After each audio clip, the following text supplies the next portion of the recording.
Hi everyone. Today I am going to prove you all the trigonometric identities which you have studied in class 10. Because when you remember the proof, how we have to prove, which is a very simple by the Pythagoras theorem, then you are able to write their identity without memorizing. Because sometimes you get to confuse into what is the identity. So mainly we have the three identity: sin square plus cos square is equal to 1, and 1 plus tan square theta is equal to sec square theta, and 1 plus cot square theta is equal to cosec square theta. So if you will get to understand the proof, then you have not to remember this identity. So let's see how we have to prove this identity. First of all, I am going to write all those identity, which is the sin square of theta plus cos square of theta, which is equal to 1, and another second identity we have, which is the tan square of theta plus 1 is equal to sec square of theta, and another third we have, which is the cot square of theta plus 1 is equal to cosec square of theta.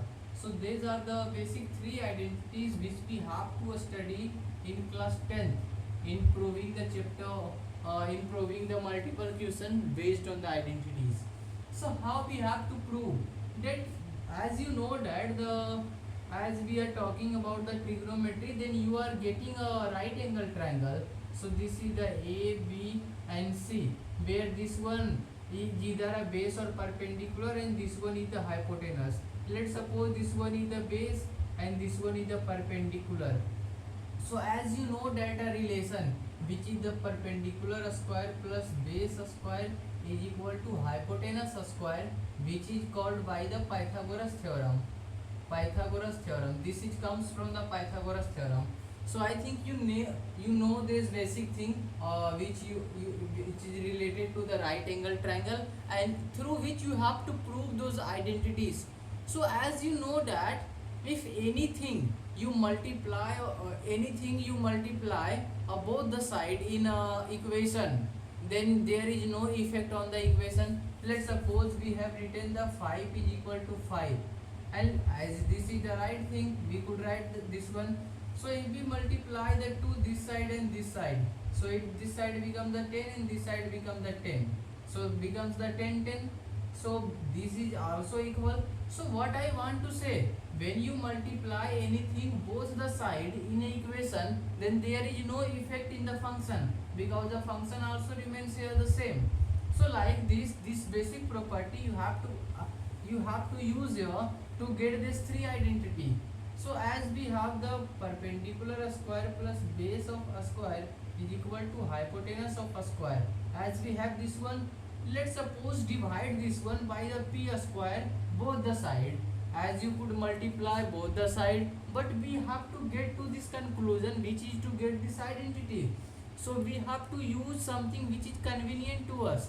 So the convenient is here to dividing by the terms we have. So let's suppose first divide by the p square. This one we have the relation by the Pythagoras theorem, and now I am going to divide the p square both the side. So we will get the p square by p square plus b square by p square plus h square by p square. So what is this going to happen? So when you multiply or divide both the side, there is no effect in the equation. That means there is no changes have done in the function. So this is the right thing according to the mathematics. So according to which you will able to get that here it's become the 1. And what is the base upon perpendicular? So as you know that it is something, but not it is a cot theta, cot square theta. And what is this? This is and the hypotenuse upon this one, which is the cosec square theta.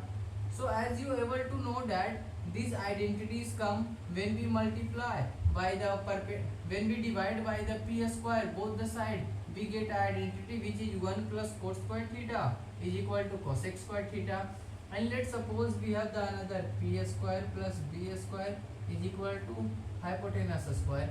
As we get one's identity, so next we have to try something other. So let's suppose divide this time by the b square both the side.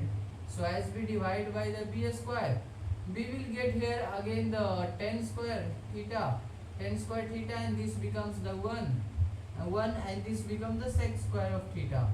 So sec square theta. So then we get the second identity of the trigonometry. Now we divide by the p square and b square, we get the two identities. Let's try to divide by the h square also, we get the another identity. So as we divide by the h square both the side, that means here we will get which is the which is the sine square of theta, and this is the cos square of theta, and this becomes the 1. So as we get all the three identities which we have to study in class 10th. So as we, I think you understood how we have to prove, and if you understand this basic thing which is nothing have in this, just you have to divide by all those three terms having the Pythagoras theorem, then you are able to prove this identity. That means you have not to remember those identity if you forget in the examination, just you have to prove and get to that conclusion. So this is why the mathematics considered to be a very interesting subject, because if you don't know what is the formula, you could drive if your mind is in the present. So I thank you for today.